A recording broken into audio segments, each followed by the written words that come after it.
Bonjour à tous et bienvenue sur Développement Facile. Donc là, on rentre maintenant dans les cours très concrets où on va voir ensemble plusieurs exemples d'utilisation d'Ajax à travers des codes sources.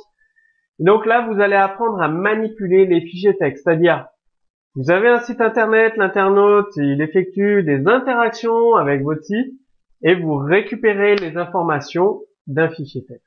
Donc en route, on passe à la pratique.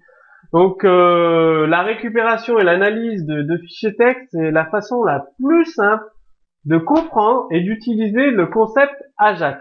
Donc c'est vraiment très riche au niveau des possibilités que pour les développeurs. Donc qu'est-ce qu'on va faire? On va afficher de façon asynchrone, donc c'est-à-dire en arrière-plan, tâche de fond, une réponse sous la forme sous format texte dans une zone de la page en utilisant la propriété de l'objet XML HTTP REST, donc la propriété response text. Donc il y a une page HTML, XHTML, et lorsque l'utilisateur va cliquer sur un élément du formulaire, bien la réponse sera affichée dans une queue. On passe au code source ensemble. Donc déjà la page HTML et le code source. Alors, donc vous avez la page HTML avec les différents boutons et le code. On va regarder le code source ensemble. Donc le code, qu'est-ce qu'il y a? Il y a 3 boutons qui va charger un fichier texte, un fichier XML et une commande JavaScript. Donc le fichier texte, contenu très simple. Le fichier XML, le contenu que vous avez vu dans les cours précédents. Et la commande, c'est-à-dire à la commande JavaScript, on va afficher la boîte de dialogue alerte avec un message dedans. Donc c'est une commande JavaScript directement stockée dans un fichier texte. Très important. Et bah qu'est-ce qu'on fait? Bah, tout simplement, ce code, je le passe, vous le connaissez par cœur. Celui-là, bah, c'est l'avancement de la requête XML HTTP request. Et en dessous, qu'est-ce qu'on fait? Si c'est une commande, on utilise la fonction eval.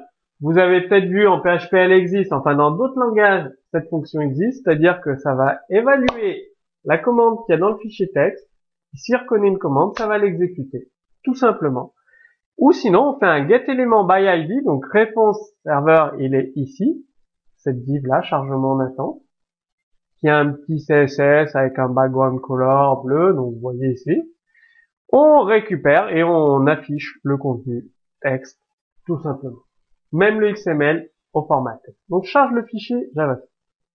S'affiche tout simplement le fichier XML.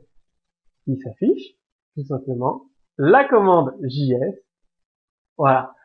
Vous voyez la puissance énorme de Ajax. Vous pouvez exécuter du code JavaScript qui est stocké dans un simple fichier texte. Donc là, c'est juste un simple message d'alerte. Mais vous imaginez bien qu'on peut aller beaucoup plus loin.